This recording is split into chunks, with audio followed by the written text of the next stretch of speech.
네. 공덕포차와 언제나 함께하는 하이티즐로 감사합니다. 오늘 아주 시원하게 잘 마시고 있습니다.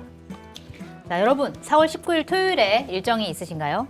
민주언론시민연합이 여는 뉴공구 탄핵파티에 공덕포차 구독자 여러분을 초대합니다. 뉴공구는 김은지의 뉴스인 송채경호의 공덕포차, 구교영의 정치비상구 한 글자씩 따서 지은 이름인데요. 언론사 유튜브에서 활동하는 김은지, 송채경화, 구교영 기자 3인방과 언론아싸 진행자 오윤혜 님이 참여하는 토크쇼입니다. 광장의 주역인 시민 여러분들과 함께한다면 답답한 마음도 뻥 뚫리지 않을까 생각하는데요. 탄핵 전국 취재 비하인드, 응원봉 연대, 저널리즘 등을 주제로 한 키워드 토크, 탄핵 신조어와 집회 플레이리스트를 맞춰보는 탄핵 골든벨도 선보인다고 합니다. 다양한 선물도 준비되어 있다고 하는데요. 저나 김은지, 구교영 기자에게 궁금한 게 있으면 질문을 주셔도 좋습니다. 시사인, 한겨레TV, 경향TV 유튜브 구독자분들에게는 구독 화면을 보여주시면 참가비 50% 할인 혜택도 드립니다. 아직 구독하지 않으신 분들 구독 꾹 눌러주시고 할인 혜택을 받아가시면 좋을 것 같습니다. 구글 링크로 신청하시면 되고요. 4월 19일 뉴공구에서 만나뵈면 좋을 것 같습니다. 그 세 분 중에 어느 분이 제일 고참이세요? 아, 저랑 구교영 기자가 동기예요. 아, 그러시군요. 네, 김은지 기자가 한 기수인가 두 기수 후배고. 비슷하시군요. 네, 비슷해요. 다들 뭐 친한 분들이라서 재밌게 얘기할 수 있을 것 같습니다. 그 진보 성향 언론사의 방송을 책임지시는 분들. 그러네요. 네. 네. 그러니까 그게 이제 그 선단 뭐 이런 식으로 이제 혼자 할 때보다 두 대보다 세 대 네. 이렇게 쭉 같이 가는 게 좋긴 하거든요. 그래서 가끔 하시면 좋을 것 같아요. 네. 맞아요. 재밌을 것 같은데 많은 분들이 와주셨으면 좋겠습니다. 그나저나 대선 시작됐는데 차기 대통령은 어디로 들어가야 되나요? 관저를? 뭐 대통령실로 저기 용산으로 가야 되나요? 아니면 청와대로 가야 되나요? 아니면 세종으로 가나요? 뭐 안가로 가나요? 뭐 여러 가지 얘기가 있던데 어디로 갈 것 같으세요? 일단 용산은 못 들어간다고 하는 거죠. 거기 그래요? 어떻게 들어가겠냐 지금 그러고 있고요. 근데 집무실보다도 저는 관저가 더 궁금해요. 이 관저를 그러니까, 어디로 갈지. 네. 지금 그 한남동 그 자리가 원래 외교부 장관 공간이었던 걸 이제 개조해서 대통령 관저로 쓰고 있는데 거기는 못 들어가거든요. 일종의 살림집이기 때문에. 네. 그러면 당장 새 대통령이 뭐 가족이 어디로 들어가야 되죠? 굉장히 궁금한데 아직 정확히 얘기를 안 해줍니다. 물론 그게 보안 문제도 있기는 해요.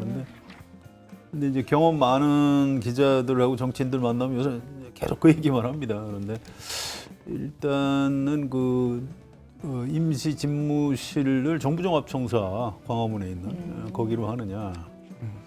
거길 잠깐 쓰면서 그 청와대 안에 여민관이라고 있지 않습니까? 네. 비서동. 그게 이제 좀 노후하긴 했는데 어쨌든 거기에서 좀 일을 볼 수 있도록 공사를 얼른 해가지고 그리 이사 가고. 대신에 이제 그 관저가 멀면 이 왔다 갔다 교통도 통제도 해야 되고 시민들한테 불편을 줄 수 있기 때문에 그냥 지금 총리공관이라든가 뭐 이런 데를 좀 쓰면 어떠냐 이런 정도 얘기를 하고 있는 것 같습니다. 근데 사실 용산에서 시작하는 게 불가피하지 않을까 하는 생각이 사실은 들어요. 대통령실이요? 왜냐하면 바로 시작되지 않습니까?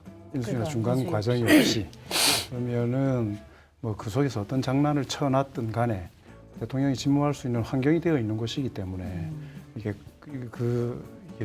소재나 기분의 문제가 아니라 네. 국정 운영이라는 실효적인 부분들이 사실은 있는 거고요. 저는 공약을 어떻게 하실지는 모르겠지만은 이번 기회에 진짜 세종으로 전반적인 중심적인 기능들을 옮겨가는 것까지 해서 좀 확 바꿨으면 좋겠다는 네. 생각이 사실 들어요. 그래서 세종으로 가는 것도 괜찮은 것 같아요. 준비 기간을 가지고 네. 시간이 좀 걸리죠. 최소한 한 1, 2년, 2, 3년 맞습니다. 정도 근데 걸리죠. 저는 청와대 근무를 해봤으니까 네. 좋거든요. 거기 가보면 저는 처음 청와대 갔을 때 매일 산책하고 다녀야지 이렇게 생각했는데 너무 좋아요. 산책하기. 한 2번 하고 나니까 뭐 눈에 익기도 하고 바쁘기도 하고 근데 좋은데 저는 다른 한편으로 생각하면 어쨌든 국민들의 삶의 공간과 조금 떨어져 있는 느낌이라는 생각은 계속 들더라고요. 그래서 그래서 처음에 문재인 대통령께서도 광화문 시대 이야기를 했던 게 국민들의 삶의 현장에 같이 있는 그래서 대통령을 예, 대통령으로서의 그 역할들을 국민과 함께하는 분위기로 가면 저는 세종이나 이런 쪽으로 가요.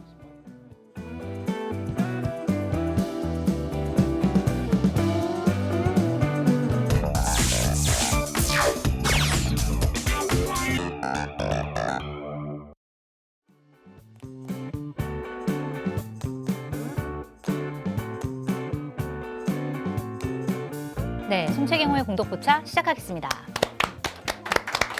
안녕하세요. 저는 한결의 송채경화 기자고요. 오늘도 수요일 공덕포차를 책임지고 계신 한결의 성환용 정치부 선임 기자 나오셨습니다.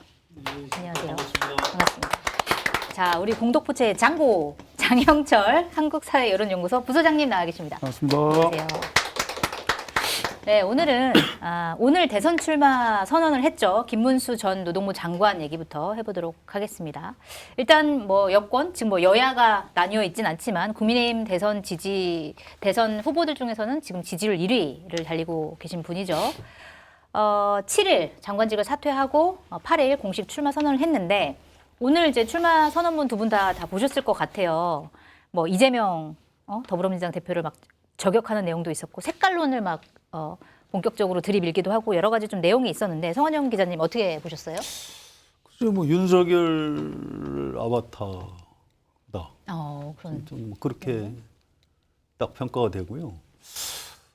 좀 뭐 그렇게 길게 얘기하고 싶지는 않아요. 이게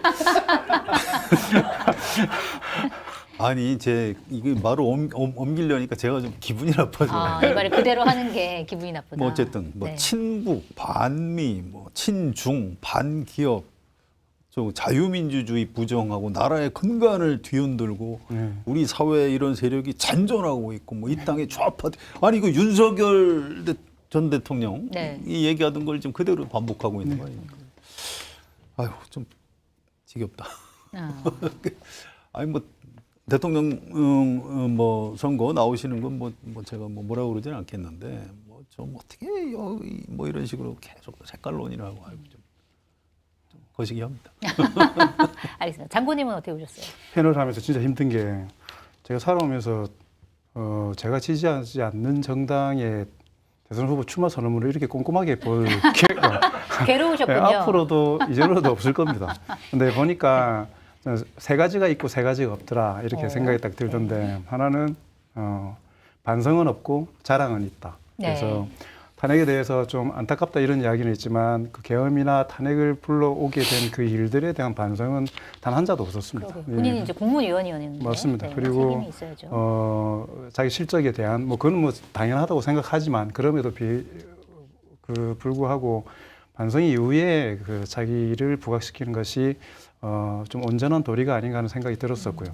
근데 아까 현 기자님 말씀하셨는데 출마 선언문 전체에서 윤석열이라는 이름은 한 번도 나오지 않습니다. 네. 윤석열은 없고 이재명은 있었습니다. 그러니까 저는 내용적으로 윤석열 전 대통령에 관련된 내용들을 이야기하지만 표현하거나 적시하지 않는다.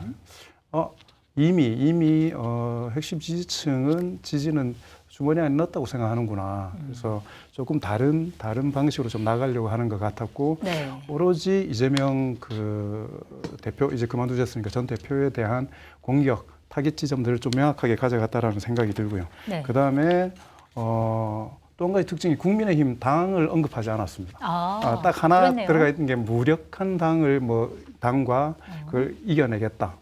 싸우겠다는 표현을 한 20번 정도 쓰신 것 같고 국민의힘을 언급하지 않고 색깔은 있고 네. 이 두 가지였습니다. 그래서 보면서 느꼈던 게 이쪽의 대표 주자를 자신하지만 역시 대선 국면으로 가면서 분리할 만한 요소들에 대해서는 거리를 조금씩 두는구나. 네. 그래서 윤석열, 국민의힘 뭐 이런 사실은 표현이 맞는지 모르겠지만 극좌 혁명가에서 극우 선동가로 자신을 바꾸신 분이지 않습니까? 네. 어떻게 변신할지 경선이 지나고 나서 본선을 갈 때 어떤 스탠스를 취할지에 대해서 약간 기대가 됩니다. 정말 어느 정도로 예상을 벗어나면서 될 수 있을지. 근데 어쨌든 말씀드렸던 것처럼 반성은 없고 자랑만 있고 윤석열이라는 이름은 없고 이재명이라는 이름이 있고 국민의힘에 대한 당명 표시는 없고 색깔에 대한 자기 정체성만 있고 네. 그 정도로 저는 이어가게 됐었습니다. 그러니까 뭘 하겠다는 건 없고 예. 이재명 민주당은 안 된다 그냥 그 얘기하는 거 아니에요. 네. 그러니까 뭔가 이제 그런 걸 엔티테제라고 하는데 네. 대통령을 하겠다는 사람이 내가 대한민국을 어떻게 바꾸겠습니다. 네, 국민 여러분을 위해서 내가 뭘 하겠습니다. 이렇게 얘기를 해야 되는데 그건 없고 제대로는 안 됩니다. 그러니까 나를 찍어주십시오. 이건 기본 예의가 왜 아니에요. 그러냐면 사실은 정책적인 내용들도 몇 가지는 있었는데 보니까 정치적 의제와 정책적 의제 사이에 시간적 괴리가 너무 커요. 네.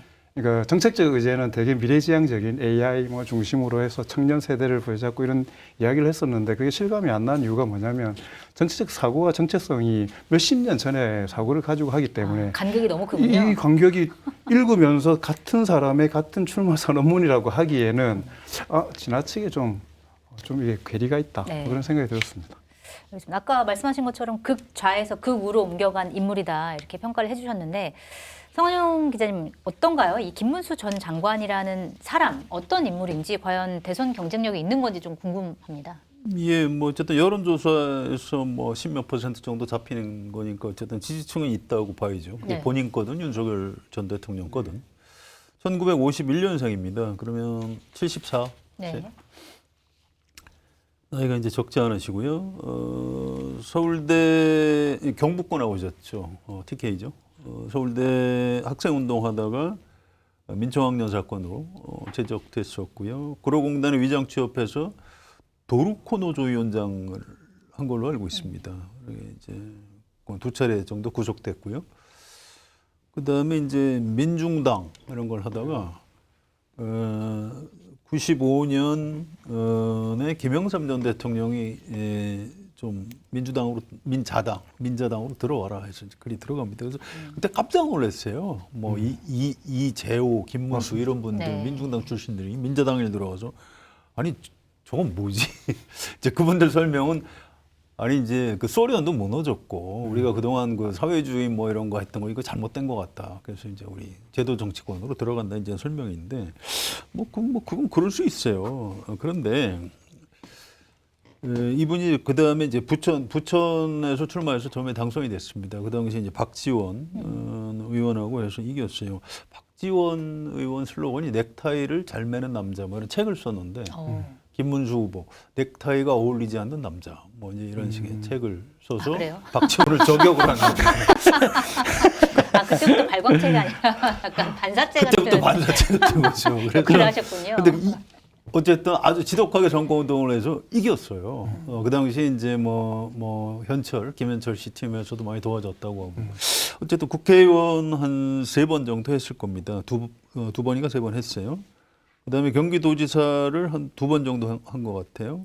그렇게 하고 거기까지가 이제 화양연화였고요. 그다음에 이제 뭐 총선 나갔다 대구에서 떨어지고 또 서울시장 출마했다 뭐 떨어지고 계속 뭐 그럴 수 있습니다. 저는 정치인이 뭐 옛날 과거에 뭐 자기가 학생운동 하고 했던 게 좀 잘못된 것 같아요. 그래서 뭐 전향도 할 수 있다고 생각해요. 그 좋은데 이 반대로 확 돌아가지고 이제 또 그 탄력으로 쭉 어떻게 잘 나가 보려고 하는. 그러니까 박정희 대통령 찬양.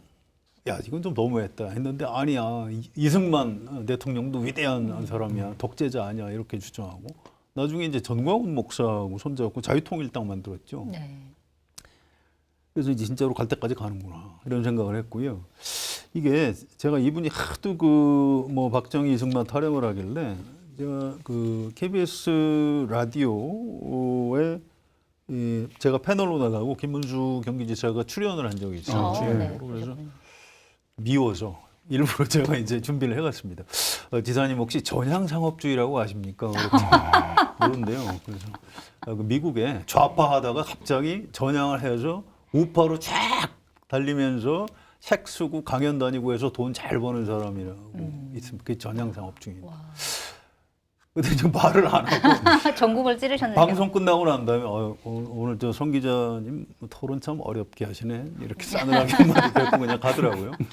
물론 이제 그 다음에 지사 공관에 가서 이제 만난 적도 있고 이제 그렇긴 한데 아무튼 저는 그건 좀 곤란하다고 봐요. 이렇게 뭐 전향도 하고 할 수 있고 그런데 그러면 예를 들어서 뭐 옛날에 운동권을 했던 사람이 아니 내가 그때 잘 모르고 해서 내 후배들을 참 잘못된 길로 끌어들였다. 그래서 좀 내가 참여하는 마음으로 북한 민주화 운동을 하겠다라든가 뭐 북한 인권 운동을 하겠다. 뭐 이런 정도 같으면 괜찮은데 정반대로 변신을 해서 내가 대통령 한번 해보겠다고 지금 이렇게까지 달리고 있는 거죠. 네. 이건 전향상업주의라고 아까 말씀드렸지만 이건 그 출세주의다. 출세주의다. 이렇게 좀 굉장히 가혹하게 평가하고 싶습니다.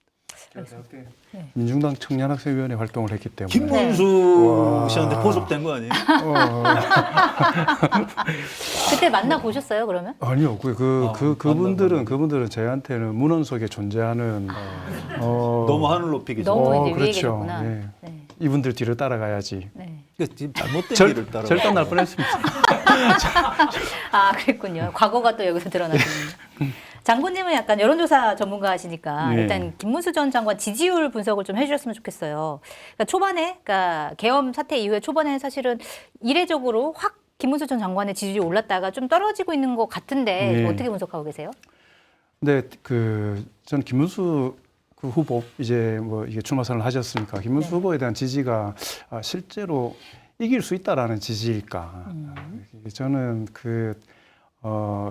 대선 이후를 보는 생존 전략을 위한 지지가 약간 담겨 있는 저수지로서의 역할들인 것 같습니다. 그렇기 네. 때문에 대선이라는 게 현실화되니까 빠지기 시작하는 것이 후보들이나 정치 세력들 같은 경우에 정치 고관여자들은 그 다음을 보지만 지지자들 같은 경우에는 지금 현재의 가능성이나 이런 데 더 집중하게 되는 거거든요. 네.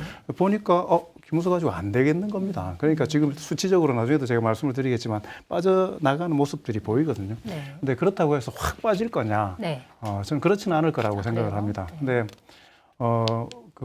앞서서 이렇게 말씀드려버리면 지금 사실은 후보들이 국민의힘에서 중구난방으로 막 나오고 있지 않습니까? 네. 여러 가지 목적들을 가지고 나오게 될 건데 그 중에서는 어찌됐든 무게감이나 지금까지 갖고 있는 그 지지율의 탄력이라는 게 있기 때문에 조금은 유지가 될 수 있을 것 같다.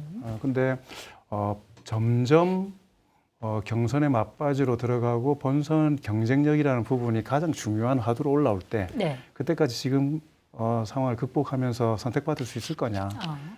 딱 한계죠. 누구나 사실은 생각하듯이 가지고 있는 한계라고 생각을 합니다. 경선에서도 사실은 탈락할 수 있다 이렇게 보시면 저는 경선에서 아까 말씀드린 것처럼 15명 정도의 후보가 나온다는 말은 국민의힘 경선의 제일 핵심은 어느 후보가 되느냐가 문제가 아니라 어느 그룹이 앞서 나갈 거며 네. 합종 연행이 어떻게 이루어져 가지고 최종 남는 후보가 누구일 거냐가 사실 제일 중요합니다. 네. 경선 선거에서 제일 큰 이벤트는 후보끼리 합쳐지는 이벤트가 제일 큰 이벤트거든요. 그래서 후보 단일화를 하는 거고 네. 여러 가지 경선 자체도 그 전에 후보를 만들기 위한 가장 큰 이벤트지 않습니까? 가장 큰 선거운동은 선거이기 때문에 후보들 간의 경쟁들이 클 거고 그 15명이 나중에 몇 명으로 좁혀지면서 어디에 줄을 서고 어디에 뜻을 한 군데 모을 거냐를 보는 게 가장 큰 관전 포인트가 될 거라고 생각합니다. 네. 장군님 분석은 너무 합리적이에요. 합리적이면 안 되나요? 어떻게? 이 정치판이 그렇지가 않거든요. 근데 문제는 그렇죠. 저도 깜짝 놀란 게 그 탄핵 전에 저희 보차했을 때 네. 국민 한 80%가 다 짐작했지만 저희가 거의 다 맞췄어요. 사실은 그렇지 맞아. 않습니까? 그렇죠. 네. 윤석열 안 나온다. 메시지 좀 이따가 12거는 메시지 낼 거다. 다 맞았고 8대 0 다 맞췄고 사실은 그렇거든요. 근데 실제로 8대 0이 아니고 40대 0이었지 않습니까?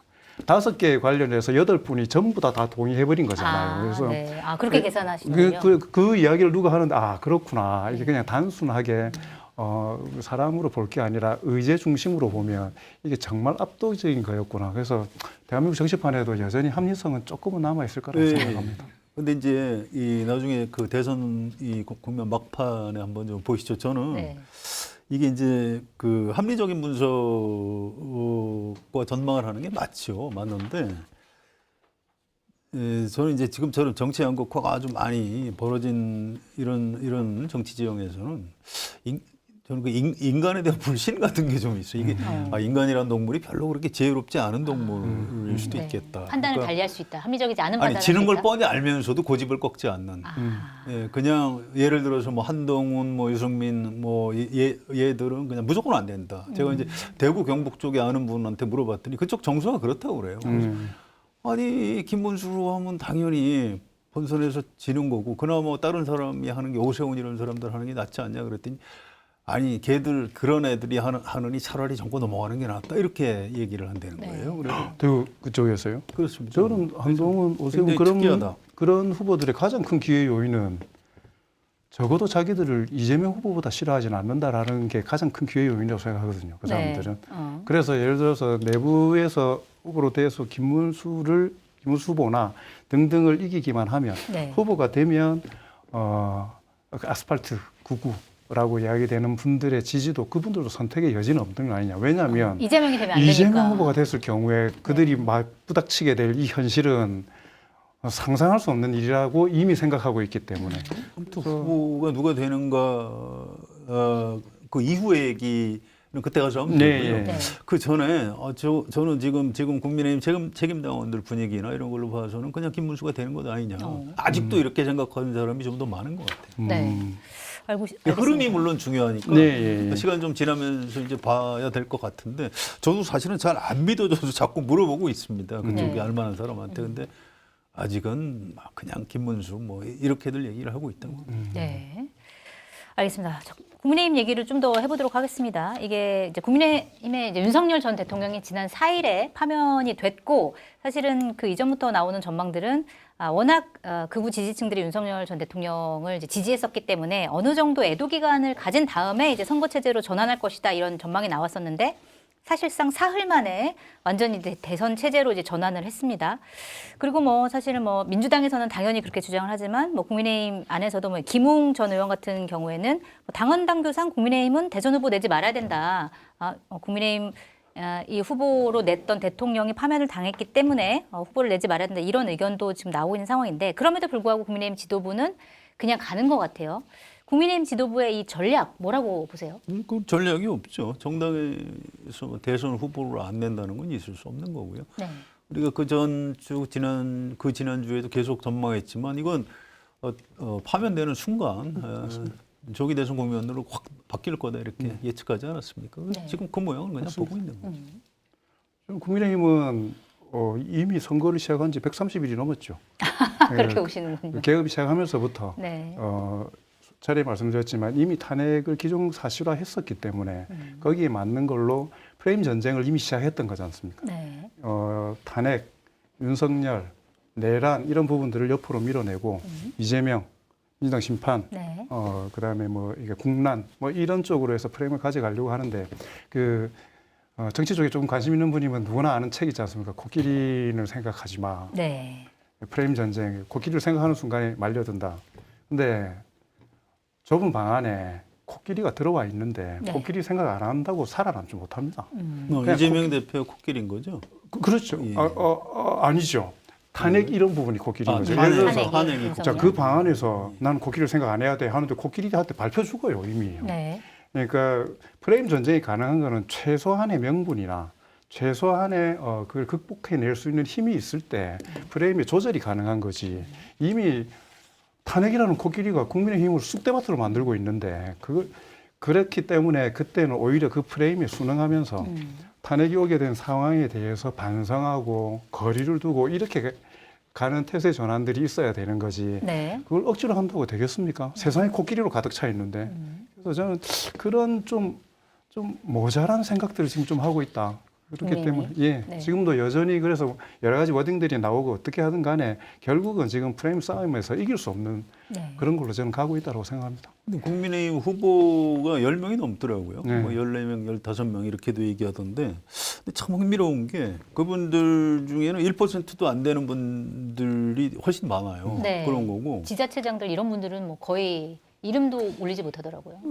그러니까 이게 오세훈 서울시장은 그러니까 홍준표 대구시장은 일단 사퇴를 했죠. 네. 그래도 이제 보궐선거가 없으니까 대행 체제로 이제 남은 임기가 되는 건데 오세훈 서울시장은 몇 년 전에 그때 사퇴해서 서울시장 넘겨준 전과가 있기 때문에 네. 사퇴도 못 하고 휴가 내고 경선에 참여할 것 같다고 그래요. 네. 그리고 또 이철우 경북지사, 유정복 인천시장 이분들도 마찬가지예요. 네. 그래서 이분들의 목표는 대선 후보가 되는 게 아니고 네. 그냥 단체장을 한 번 더 하려고 그러시는 것 아닌가. 얼굴을 알리려고. 예, 그런 것 같습니다. 이제 이게 어차피 안 되는 판이니까 이 기회에 그냥 내 그 단체장 선거운동이나 좀 하자. 뭐 이런 생각들 아니신가. 네. 그러면 약간 딱한 측면이 있죠. 그 지자체는 사실은 어떻게 되는 겁니까? 지자체 장이 없으니까. 이게 이제 그 사퇴 안 하고 휴가를 그냥 내고. 경선을 치릅니다. 30일 예, 전까지는 그런 거고요. 가능합니다. 네. 예. 예, 그 한 달 전까지만 그 후보가 되면 예. 그때가 사퇴하면 되는 거고 각 당에서 좀 경선 일정을 짤 때 그 이전에 경선을 끝내는 걸로 예. 지금 짜고 있습니다. 5월 4일까지 뭐 사퇴를 해야 되나 뭐 그런 게 있더라고요. 예, 그렇습니다. 한 달 30일 전이죠. 김동연 여사님도 유지하면서 하지 않습니까? 네. 유지하면서 하겠다고 하시는 예, 거예요. 그래서 일단 국민의힘은 4명으로 압축하고 다시 결선 투표하고 예, 이렇게 예. 하겠다고 합니다. 모든 절차가 5월 4일까지 그 이전에 끝나기 때문에 네. 이분들은 다시 단체장으로 복귀하면 되는 거예요. 네. 알겠습니다. 자, 그리고 국민의힘 우리가 김문수 뭐 전 장관 얘기를 했는데 요즘 뭐 언론에 자주 오르내리는 분이 유승민 전 의원이에요. 지금 왜냐면 여론조사가 굉장히 좀 특이하게 나오고 있습니다. 한국갤럽 여론조사를 몇 개를 좀 소개를 해드리면 이제 서울경제신문 의뢰로 한국갤럽이 4일에서 5일 실시한 여론조사를 보면 차기 대통령 후보 선호도 순위에서 유승민 전 의원이 1위를 했습니다. 19%, 그다음에 김문수 전 장관이 15%, 홍준표 13, 한동훈 11 이런 순서예요. 물론 이거는 보수 진보 다 합쳐서 나온 수치고요.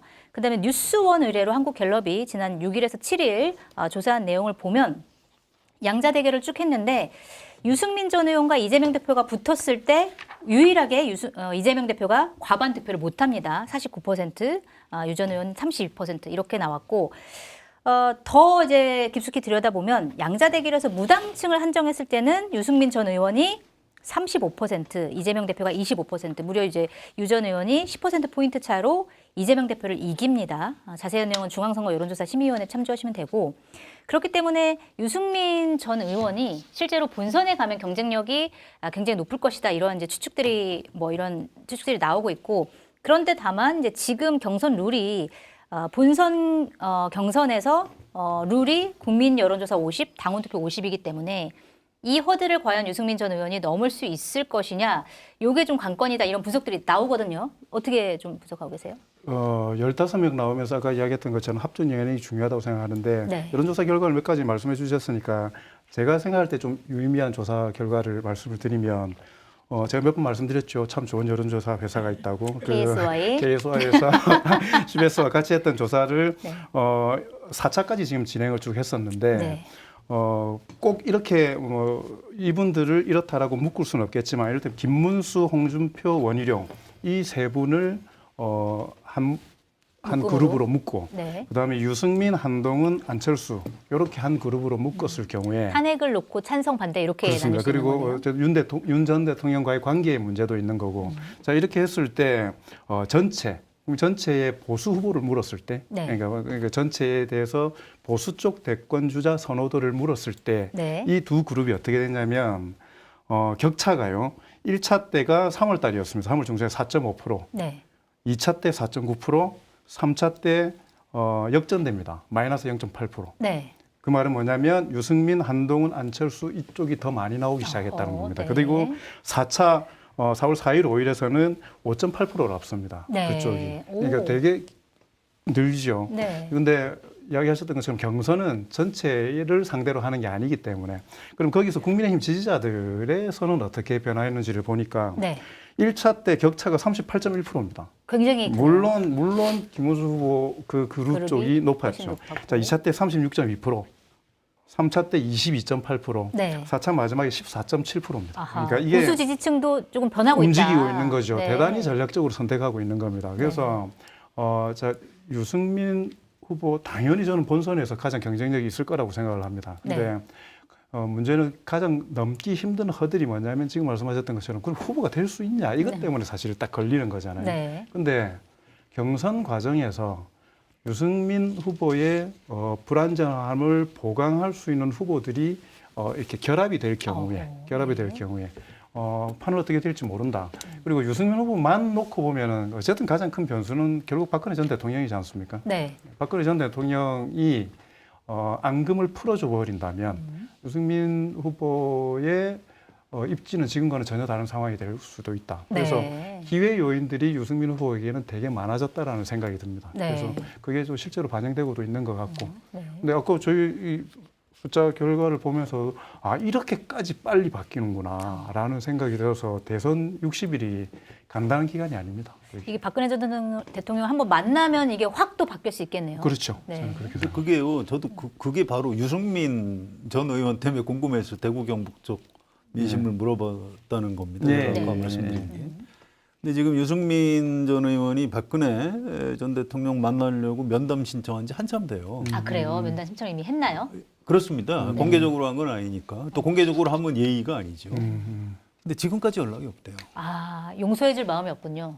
예. 그리고 또 박근혜 전 대통령의 이제 최측근 국민의힘 국회의원이 기자들한테 비공식적으로 한 얘기에 따르면 네. 박근혜 대통령이 유승민 전 의원 안 만날 거라고 얘기를 합니다. 그러니까 그게 그러니까 박근혜 대통령이 그렇게 쉽게 용서해 주는 사람이 아니에요. 한번 눈 밖에 나왔고 지금 벌써 몇 년 전 일이죠. 박근혜 대통령 때 배신자한테 미래가 없다 해서 네. 낙인 찍고. 그래서 그거는 좀 기대하기가 어려워요. 그래서 참 특이하다 이런 얘기를 제가 지금 하고 있는 거고요. 유승민이라는 정치인은 이 양자 대결에서 높이 나오는 건 저는 어느 정도 예상을 했습니다. 이게 중도층하고 민주당 안에 친명만 있는 게 아니거든요. 네, 맞습니다.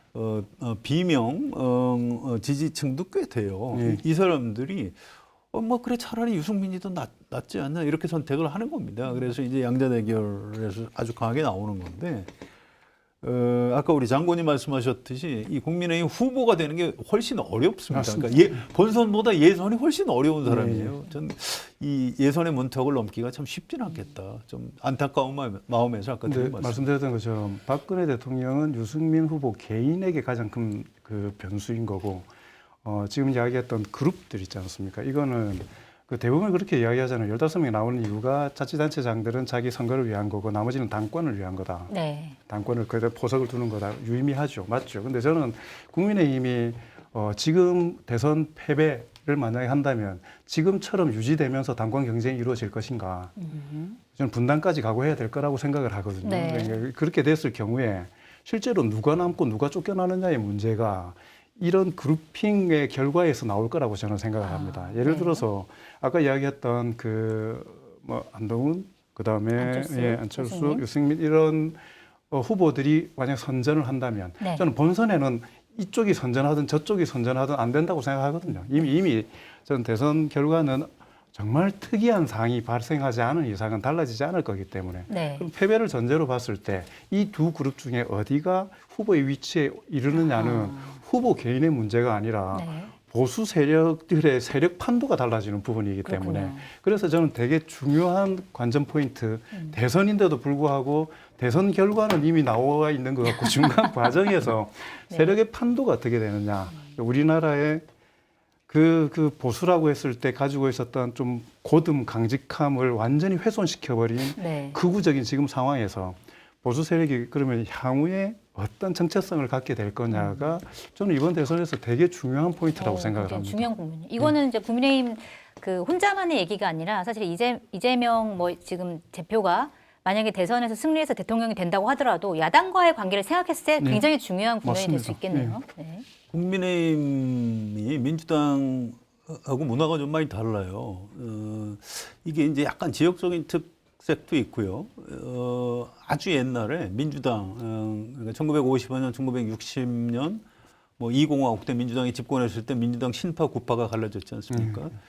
그때 이제 기자로 취재하던 원로 정치인한테 제가 들은 얘기인데 민주당 구파하고 민주당 신파가 굉장히 문화가 다르대요. 민주당 구파는 김영삼 이쪽이고 민주당 신파의 막내는 이제 김대중 이런 사람들인데 민주당 구파 문화가 그대로 지금 보수 쪽 정당으로 넘어갔다고 합니다. 근데 그쪽에서 가장 최고의 가치는 뭐냐면 의리.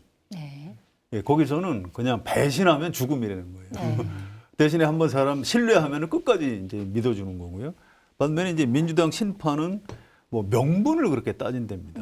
그래서 이건 옳지 않다 그러면 그 뭐 탈당도 하고 이제 이런 그래서 이제 김영삼 전 대통령, 김대중 전 대통령이 그렇게 둘이 차이가 나는 거다 이런 얘기를 하는 건데요. 굉장히 불행하게도 지금은 국민의힘 안에는 아직도 이 유전자가 남아 있어요. 의리.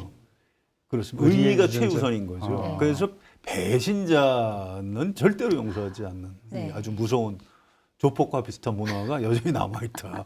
그래서 매우 안타깝지만 유승민 전 의원하고 한동훈 네. 전 대표는 참 예선에서 헤어나기가 쉽지 근데 않아요. 저는 그러니까 그 구도를 깰 수 있는 게 우리 또 윤석열 전 대통령의 맹활약이라고 생각합니다. 제발 좀 깨줬으면 네. 좋겠는데. 신선하게 살아남으시면 네.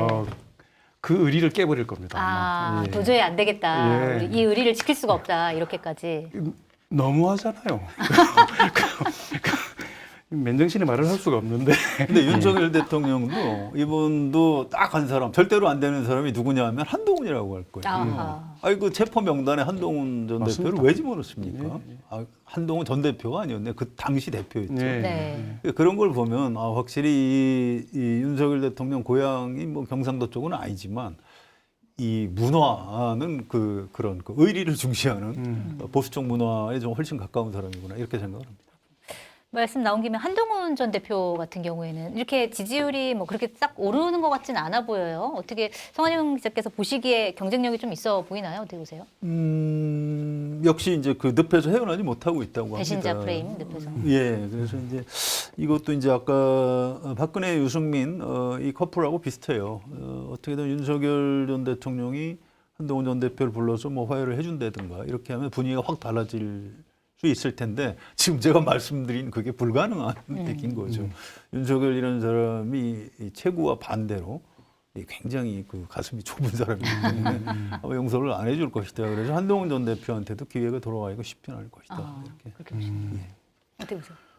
저도 뭐 계속 말씀드리지만은 이게 그룹이. 후보 간의 구도로 깨지지 않는 이상은 네. 그 벽을 깨기가 어려울 건데 저는 그 성 기자님 말씀하셨던 것 중에 저는 유승민 늘 박근혜 대통령이 안았을 때의 네. 물론 그게 여기일 수도 있죠. 유승민 후보가 박근혜 대통령 쪽과 화해를 하거나 이것과 한동훈 후보가 윤석열 전 대통령 쪽과 화해를 하게 되는 거는 네. 저는 플러스 마이너스가 좀 다를 수 있다라고 아하, 생각합니다. 네. 한동훈 후보를 지지하는 층들은 지금 윤석열 전 대통령의 것이 너무 지금 생생하잖아요. 그렇죠. 이쪽을 괴멸시킨. 그런데 한동훈 후보가 아무리 좋기로서니 대통령이 되기 위해서 저 사람과 그러면 다시 또 손을 잡는다. 손을 잡는다. 박근혜 대통령에 대해서는 한쪽 측면으로 이제 시간도 좀 지났고 네. 연민과 그리고 또 보수로서 가지고 있는 좀 리더십이라는 게 있지 않습니까? 근데 이번에 윤석열 후보는 전 대통령 그게 깡그리 무너져 버렸기 때문에 네. 그렇기 때문에 더더군다나 한동훈 후보는 탈출구가 사실은 지금은 별로 없습니다. 윤석열 전 대통령과 화해를 해도 안 되고 예. 지금 뭐 갈라지는 상태도 지금 안 되고 배신자니까 안 되고 그렇습니다.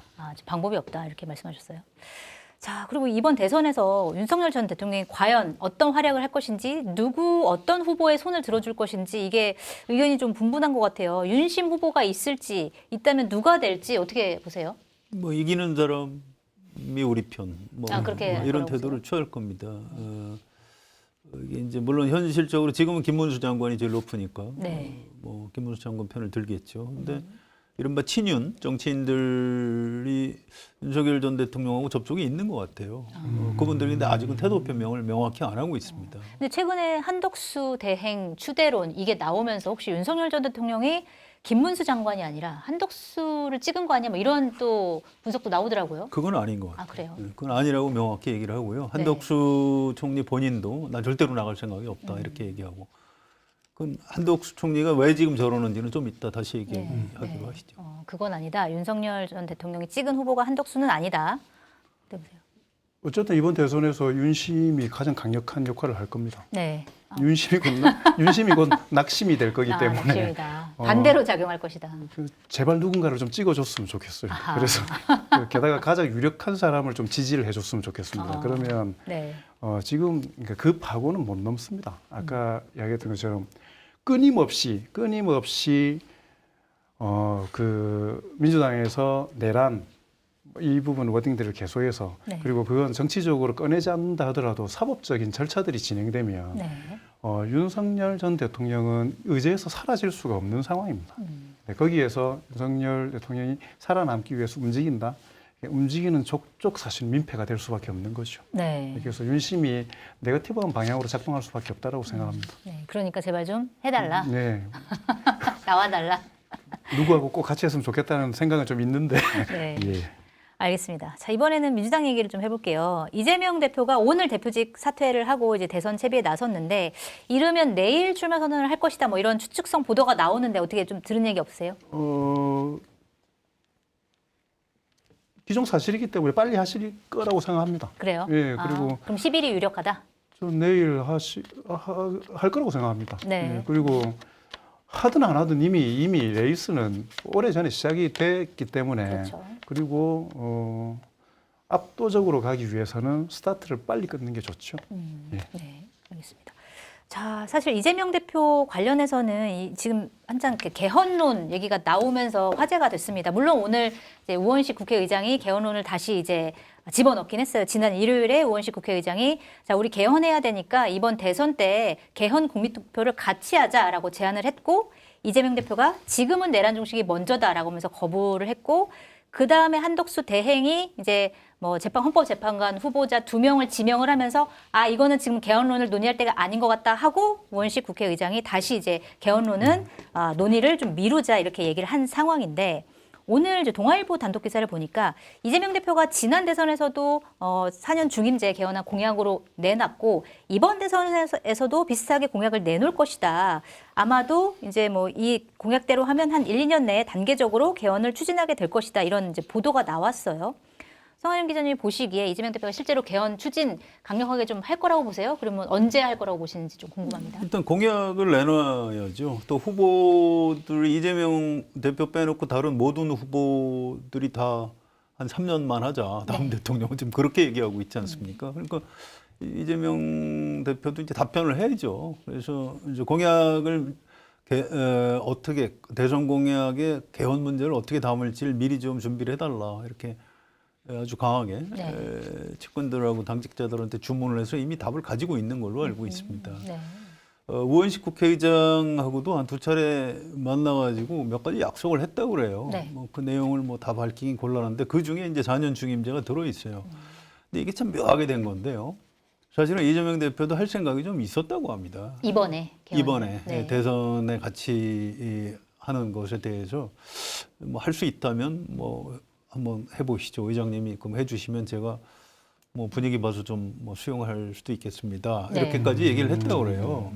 근데 그 내용 중에 어떤 게 있냐면 3 플러스 4 그러니까 4년 중임제로 개헌을 하되 네.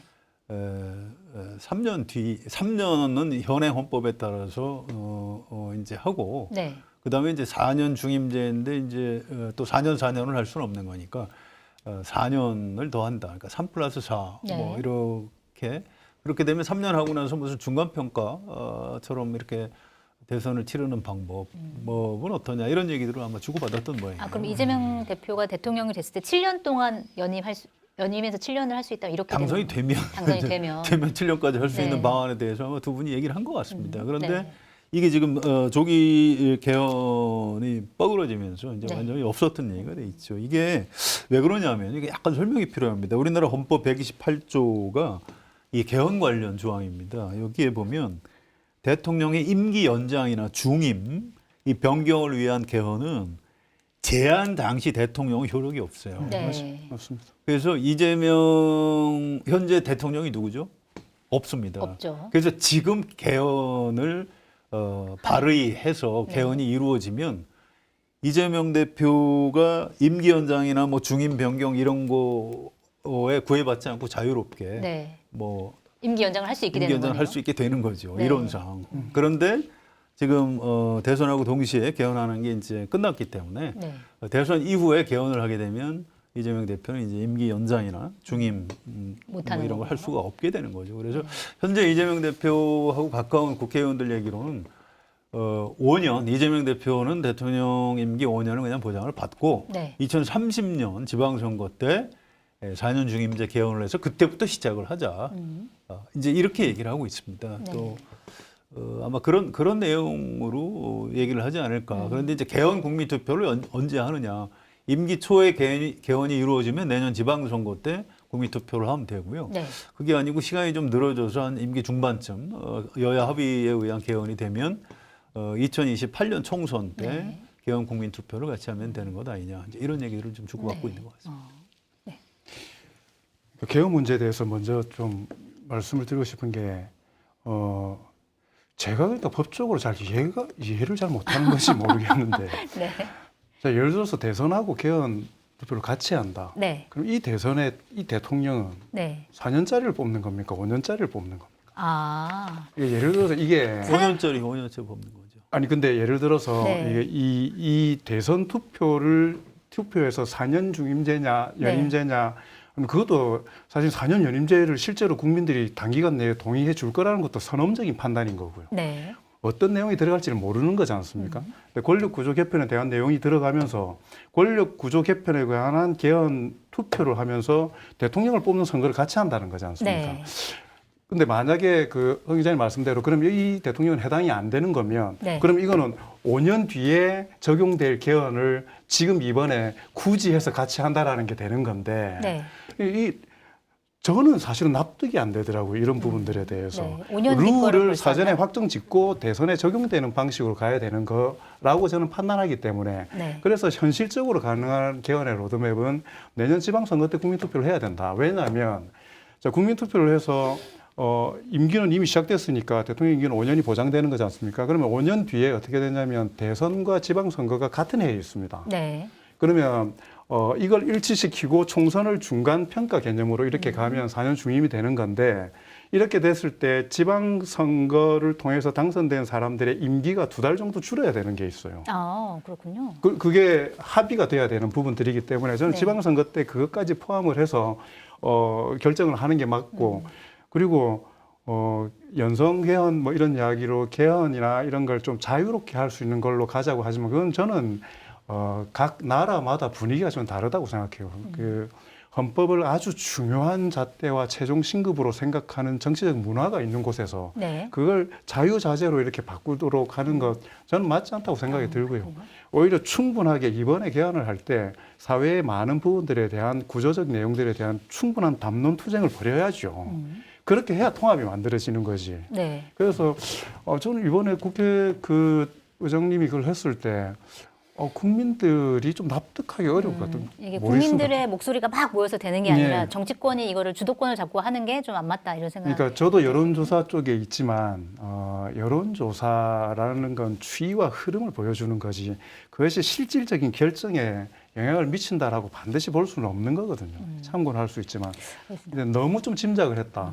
한 가지만 좀 길었지만 말씀을 드리면 지난번 대선 때 이 대표는 후보로서 개헌에 대해서 정확한 입장을 이야기했어요. 네. 그런데 문제는 뭐냐면 개헌이나 임기 단축이나 이런 거는 지지율이 올라갈 때 해야지 진정성을 인정받는데 네. 그때 1월 달에 지지율이 좀 크로스가 되면서 윤석열 후보가 좀 올라가는 상황에서 명동에서 기자회견을 하니까 이 의제가 안 됐던 겁니다. 네. 그래서 이재명 대표는 명백하게 개헌론자라고 저는 지금도 믿고 있고 근데 사실은 개헌이 이제까지 안 됐던 이유가 대통령 선거에서 공약으로 내건다고 하더라도 임기 초반에는 여러 가지 정책 드라이브를 걸어야 될 게 많은데 임기 초반에 개헌을 하려고 하자니 블랙홀이 되는 거고 임기 후반에 하려고 하다 보면 지금 레임덕이니까 이걸로 지금 타개를 하려고 하는 거지라고 해서 또 안 되고 그럼 이재명 대표가 만약에 대통령이 된다고 했을 때 언제쯤 개헌을 띄워서 해야 된다고 그래서 저는 바로 들어가야죠. 바로 들어가는데 바로, 네. 문재인 정부가 탄핵 이후에 나오면서 시대적 과제를 적폐청산이라고 걸었다는 데 대한 여러 가지 호불호들이 있어요. 그 평가가 되게 다양하지 않습니까? 네. 근데 적폐청산이라는 건 시점이 좀 과거지향적인 부분들이 저는 있었다라고 판단이 들고 이재명 대통령이 된다면 개헌은 미래지향적인 담론들을 가지고 네. 이 공화국을 바꾸는 이야기지 않습니까? 그 부분을 제일 첫 과제로 삼아서 네. 의지를 갖고 진행할 수 있다라고 생각을 합니다. 근데 개헌에 대해서요. 이제 우리 장관님 말씀이 당위론으로 굉장히 맞는 말씀인데 어떤 문제가 있냐면 헌법을 뭐 국민 여론 다 수렴해서 아주 멋지게 잘 만들면 우리 대한민국이 이제 뭐 7공화국이 활짝 열리고 선진국이 된다. 그렇지 않아요. 네, 맞습니다. 전 세계 어느 나라 그 헌법을 이렇게 가만히 들여다보면 굉장히 부실합니다. 네. 헌법이 문제가 아니고 우린 지금 개헌을 못하는 것 자체가 문제인 거예요. 여야가 합의할 수 없는 거고 네. 뭐 국민 여론도 잘 모아지지 않는 거고 이걸 타개하기 위해서는 정치를 먼저 복원을 해서 일단 개헌을 해야 개헌하는 것 자체가 그럼 여야 간에 뭐 이제 합의도 할 수 있는 거고 뭐 개헌도 했네. 네. 이렇게 해서 이제 정치 양극화가 좀 해소되고 이런 수순으로 가야 되는 겁니다. 개헌하는 행위 자체가 어떤 민주주의가 되는 거군요. 그렇죠. 그래서 이번에 우원식 의장이 던지는 것도 일단 할 수 있는 선에서 우선 급한 것만 우선 최소 개헌을 하자. 이제 이런 취지인데 그것도 이것도 너무 엄청난 얘기니까 그거 다 빼고 그럼 전번에 5.18 반영하는 거하고 대통령이 계엄을 사전에 국회에 좀 동의를 받도록 하자. 그것만이라도 하자. 이렇게 했다가 그것도 이제 오늘 이제 그것도 못 하겠다. 이제 이렇게 된 건데요. 이게 이번에 오늘 우원식 의장이 이걸 포기한 배경에 뭐가 있죠? 한덕수 국무총리가 사고를 친 겁니다. 맞습니다. 아니 이완규 법제처장을 헌법재판관으로 지명을 하면 어떻게 돼요? 그런데 이게 이재명 대표가 대통령이 돼도 저는 야당이 가만히 있겠습니까? 저는 처음부터 태극기 부대들이 광화문에 나가서 아마 집회할 거예요. 뭐 이번 선거는 부정선거다 이렇게 주장할 거고 이재명 대통령 우린 인정할 수 없다. 자 이렇게 되면 여야 간에 무슨 개헌을 위한 무슨 특위를 구성을 해서 대화할 수 있겠어요? 불가능할 것이다. 생각보다 굉장히 어려운 일입니다. 그래서 네. 이건 그러니까 이재명 대표도 이 초기에 개헌을 실제로 하려면 아주 어금니 꽉 깨물고 내 팔 한쪽 떼줄게요. 제 임기 뭐 막 확 떼드릴 테니까 어떻게든 좀 합의를 제발 좀 해보세요. 이렇게 자기 희생, 양보 이렇게 하지 않으면 네. 생각보다 그렇게 개헌이 쉽지 않을 것이다. 이렇게 전망을 합니다. 네. 알겠습니다. 자, 지금 민주당 얘기를 하나만 더 하고 다음 이슈로 넘어갈게요. 자, 이재명 사실은 대표가 지금 거의 뭐 대통령이 되는 수순이다 다들 이제 속으로 이렇게 생각하실 것 같은데 그럼에도 불구하고 아직 무당층이 있고 그다음 비호감도가 높은 것도 사실입니다. 자, 이재명 대표가 지지를 더 받기 위해서 더 지지를 확장하기 위해서 필요한 것들 간단하게 한 가지씩만 좀 여쭤볼게요. 뭐가 필요하다고 보세요? 대통령 선거까지 가면서 더더군다나 그렇지만 전 현대의 선거는 뭐 정책 선거 다 필요하죠. 다 필요한데 결국 승패를 가르는 건 캐릭터 선거라고 생각을 하기 때문에 네. 이 대표 이 후보 이 전 대표에 대한 불호의 문제도 정책적인 내용들이나 이런 부분들이 물론 기반이 될 수는 있겠지만 결정적인 선택에 있어서는 캐릭터의 문제가 비호감을 만들어내고 있다고 생각을 하거든요. 네. 그래서 그러니까 그 부분을 만회할 수 있을 일정과 메시지와 공감도 있는 여러 가지 이슈들을 만들어내는 게 저는 가장 중요하다고 생각합니다. 네. 어떤 캐릭터가 중요하다. 예. 뭐 역시 이제 당이론 차원에서 저도 100% 동의하는데요. 현실적으로 보면 최근에 여론조사로 데이터를 이렇게 보면 이 과거에 이제 이재명 대표 지지율이 박스권에 갇혀 있었다 이런 표현이 있었는데 그게 이제 무너졌습니다. 그래요? 그래서 계속 올라가고 있어요. 네. 5%포인트 정도 올라갔다 지금 한 10%포인트 더 올라가고 최근에는 양자 대결을 하면 과반인 그런 숫자가 굉장히 많이 나옵니다. 그래서 이미 이 사람들, 이 중도층 포함해서 뭐 좀 합리적인 보수까지 포함을 해서 이미 사람들이 그냥 이재명 대표가 대통령 한번 하는 게 낫겠다 쪽으로 이미 흐름이 잡힌 것 같아요. 네. 그래서 이재명 대표가 아주 뭐 엄청난 뭐 실수를 하지 않는 한은 이 흐름 자체가 계속 상승세를 타고 갈 것이다. 이제 저도 그전에는 이 보수 쪽 국민의힘 지지자들이 똘똘 뭉쳐가지고 막판에는 좀 비슷해지지 않을까 이렇게 봤는데 최근에는 생각이 저도 좀 바뀌고 있어요. 그렇지 않을 수도 있겠다. 과거의 다른 대선보다 오히려 약간 격차가 나는 것 아니냐. 물론 이 배경에는 윤석열 전 대통령의 친위 쿠데타가 있는 겁니다. 네. 이 우리 국민이 몇 달 동안 학습을 한 거예요. 와, 저런 그 괴물 같은 정권을 우리가 만들었던 거 아니냐. 윤석열이 이재명 죽이려고 했던 거 맞지 않냐. 야, 뭐 이재명 몇 년이 됐든 대통령 좀 하게 해줘야 되는 것 아니야?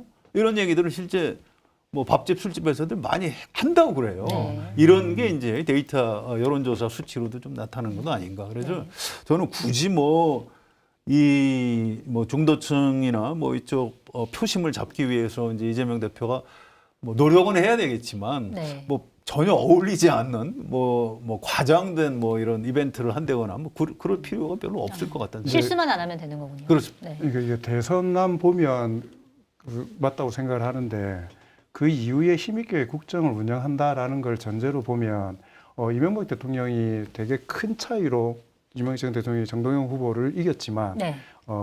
엄청나게 많은 표를 받은 건 아니거든요. 무슨 말이냐면 그때 정동영 후보에 대한 좀 진보 진영의 투표율이 사실은 낮아진 거기 때문에 선거는 그렇지 않습니까? 이게 기본적으로 이야기하는 게 왼쪽에서 오른쪽으로 좌우로 움직이는 게 아니고 선거 투표율이 위아래로 움직이는 걸로 결과가 나오기 때문에 네.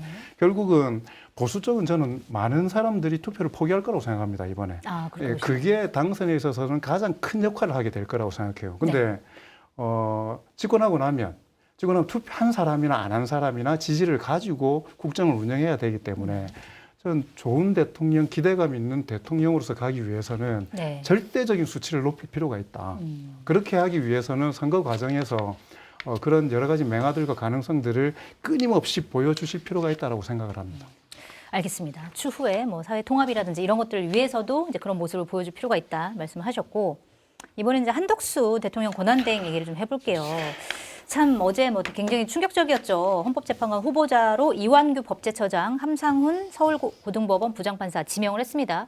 과연 설마 대통령 대행이 대통령 몫에 헌재 재판관을 지명을 할 거라고는 다들 예상하지 못했는데, 일단 절차적으로도 문제, 이 인물에 대한 문제 두 가지가 있습니다. 일단 절차 문제부터 볼게요.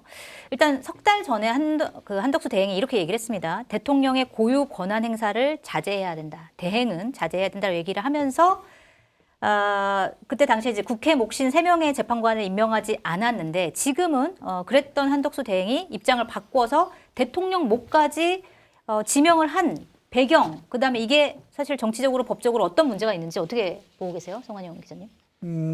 이 한덕수 총리가 그 전에도 좀 이상한 행보를 했었죠. 네. 그때부터 이제 여러 가지 가설이 있었습니다. 저 사람 왜 저럴까? 왜 헌법재판관 임명을 안 할까? 네. 뭐 이런 것. 그때 나온 가설 중에 가장 유력한 게 뭐냐면요. 이른바 내란 가담설입니다. 이게 사실은 윤석열 대통령 비상계엄을 미리 총리하고 의논하지 않았다라고 양쪽이 다 주장하고 있지 않습니까? 네. 사실은 한 것 같다는 거예요. 네. 했기 때문에 앞으로 어느 시점이든 윤석열 전 대통령이 사실은 제가 한덕수 총리하고 한 2달 전에 얘기를 좀 했습니다. 이렇게 되는 순간 발목이 잡히는 거군요. 구속이죠. 그래서 그걸로 협박을 하고 있는 거예요. 협박을 굳이 말로 시켰다고 하면 굳이 말로 할 필요가 없는 거예요. 네. 그냥 그 사실만 있으면 인질로 붙잡혀 있는 겁니다.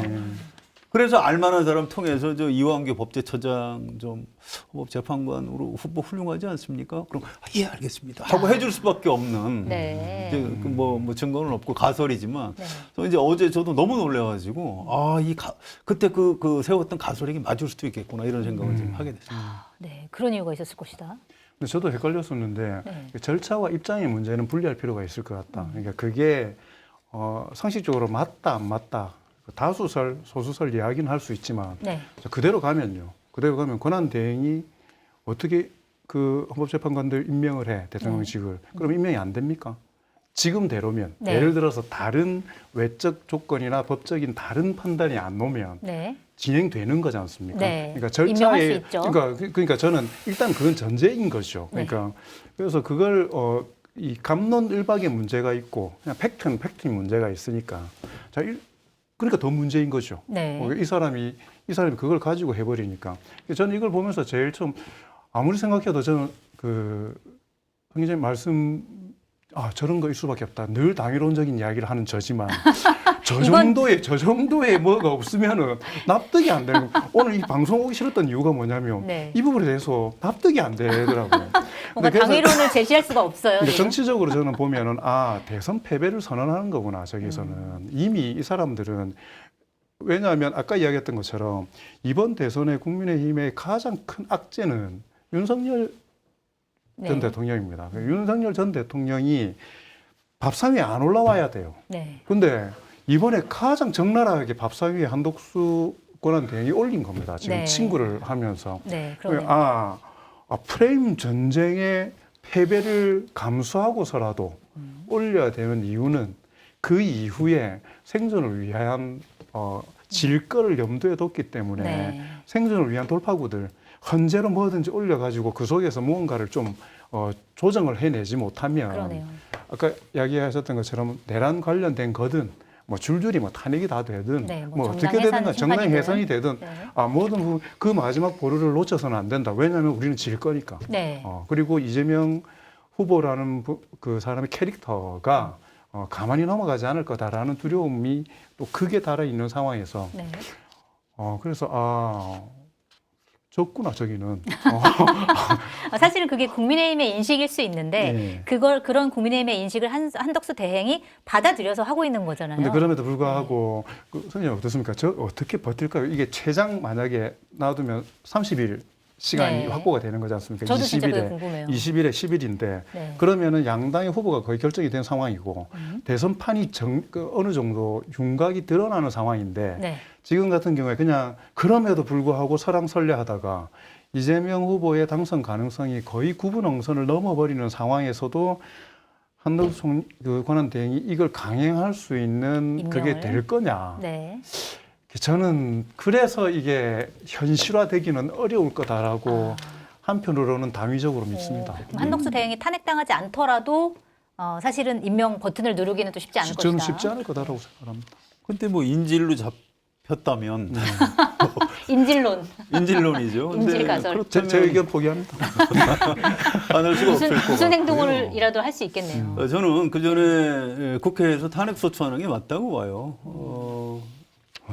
이거 굉장히 좀 다른 차원의 문제인데 네. 이게 그때 국회 추천 헌법재판관들 임명을 안 한 것도 너무 빨리 해서 그게 중대하지 않다 이렇게 해서 기각된 거죠. 네. 이를테면 최상목 경제부총리도 저는 탄핵하는 게 맞다고 봐요. 헌법재판소에서 임명하라고 했는데 안 했지 않습니까? 그쵸. 이건 중대한 위헌이고 이것도 마찬가지예요. 어디 대통령 권한대행이 대통령 권한을 행사합니까? 권한 행사하는 게 맞긴 맞네요. 그런데 이건 헌법학 교과서에 나와요. 네. 이거 인사 헌법기관 구성권은 이건 대행이 권한을 행사하면 안 된다라고 써 있습니다. 그래서 네. 이건 명백해요. 그래서 탄핵 소추하는 게 맞다고 보고요. 이분이 앞으로 이제 그 경기고 나오신 분이에요. 경기고가 굉장히 공부 잘하는 학교였거든요. 명문고등학교. 우리 정체님은 잘 모르시겠지만. 네. 많이 들어봤습니다. 정치권에서. 예. 자기 아무튼, 경기고 나왔다 예. 한 얘기 많이 들어봤어요. 예. 옛날에 이제 고등학교 시험 봐서 들어갈 때는 대한민국 수재들이 다 들어오던 학교인데요. 이제 퀴즈 하나 드릴게요. 네. 최규화 전 네. 대통령, 네. 고건 전 국무총리, 황교안 전 국무총리, 한덕수 현 국무총리. 이분들 고등학교 어디 나왔을까요? 다 경기고인가요? 네 분 다 경기고 나왔어요. 쉬운 퀴즈네요. 저도 잘 몰랐는데 네. 어떤 경기고 나온 분이 저한테 전화를 해가지고 아유 우리 경기고 출신들이 요새 모여서 술만 먹고 속상해 죽겠어요. 그래서 왜 그렇습니까? 그랬더니 대통령은 한 명도 없대요. 한 명이 있긴 있더라고요. 최규화 전 대통령. 이분 통일 주체 국민회의에서 뽑혀서 네, 몇 달 맞습니다. 했습니다. 하여튼 뭐 그건 이제 진짜 대통령이 아니라고 치고 대행만 지금 4명째를 하고 있다는 거예요. 그래서 제가 이제 막장 맞고 쓸 때 어디 한 줄을 그걸 썼어요. 이 경기고 출신들이 참 부끄러워하고 있다고.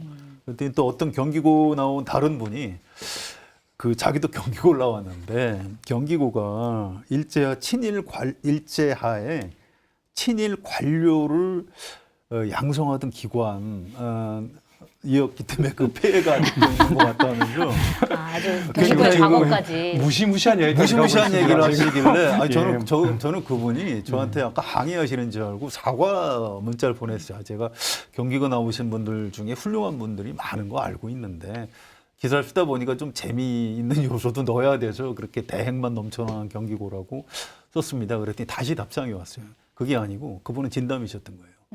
진짜 정중하게. 우리나라 그 최고의 엘리트, 특히 관료들이 그렇게 영혼 없는 공직자 해서는 안 된다는 거예요. 역사적으로 중요한 순간에 결정을 해줘야 되고 자기 소신껏 해야 되는 건데 그냥 눈치만 살살살살 보다가 좀 누구처럼 인질로 붙잡히기나 하고 이거 참 부끄럽다 이제 이런 취지의 얘기입니다. 그래서 저도 참 느낀 바가 있어요. 우리나라 저 고위공직에 있는 분들이 좀 한덕수 국무총리 같은 처신은 앞으로 좀 다시 안 하셨으면 좋겠고요. 네, 오히려 이번 건에 대해서는 성 기자님의 당위적인 탄핵을 시켜야 된다는 말에 대해서 당위적으로는 동의를 하는데 현실적인 정치적인 문제지 않습니까 지금? 네. 대선이라는 게 있고 대선 이후에 국정 운영이라는 부분을 뒀을 때 네. 정치적으로 지금 연쇄적인 탄핵을 하는 것이 네. 민주당 입장에서 그게 사실 곤혹스러운 부분들이 있는 거지 않습니까? 네, 그렇죠. 지지자들이나 논리적으로 이치적으로 너무나 맞는데 근데 그게 현재 정치적인 구도와 여기상 만약에 이거 탄핵을 줄줄이 시키면 승리가 보장되고 탄핵을 시키지 않을 경우에 패배한다라는 것들이 있다면 선택의 여지는 없습니다. 왜냐하면 네. 명분과 현실적인 실리가 일치하기 때문에. 네. 근데 저는 조금 국민들의 정서적인 부분들이나 이런 것 때문에 되게 좀 만약에 제가 참모로 있으면 되게 괴로운 이야기였을 것 같습니다. 이야기는. 그런데 지금 이 두 명의 헌법재판관을 지명했고 그다음에 임명까지 한다라고 하면 이 임명을 막기 위한 탄핵은 국민들이 아무리 이제 탄핵을 그동안 많이 했더라도 이런 탄핵은 필요하다고 또 생각할 여지가 있지 않을까요? 근데 그 이완구 법제처장은 실제로 법적으로 걸려 있는 부분들이 많잖아요. 거기는 거기는 자격이 안 될 가능성도 있는 거고 이후에 진행을 하다가도 아웃될 가능성은 저는 있다고 생각하는데 네.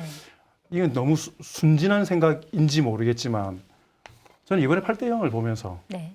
그때 그 말씀드렸던 것처럼 이번에 헌법재판관들은 그러면 누구보다 합리적이고 그렇지 않거든요. 네. 실제로 개별 건들을 처리했을 때에 가지고 있는 더 꼴통스러운 결론들도 많지만 네.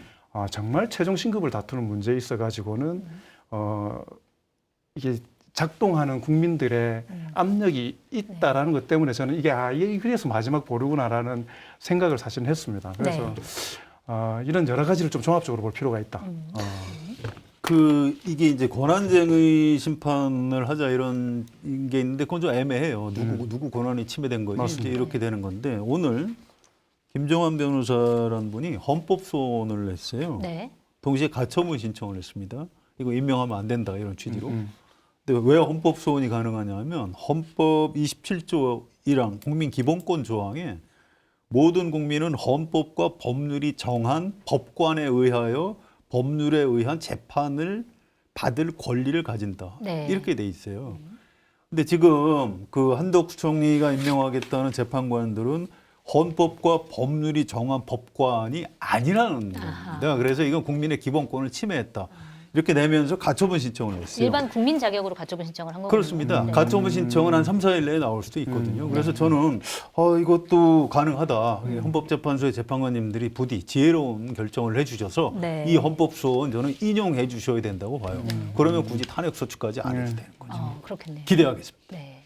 알겠습니다. 진짜 가처분 신청 결과 어떻게 나오는지 저희가 다음 주에 한번 살펴보도록 하겠습니다.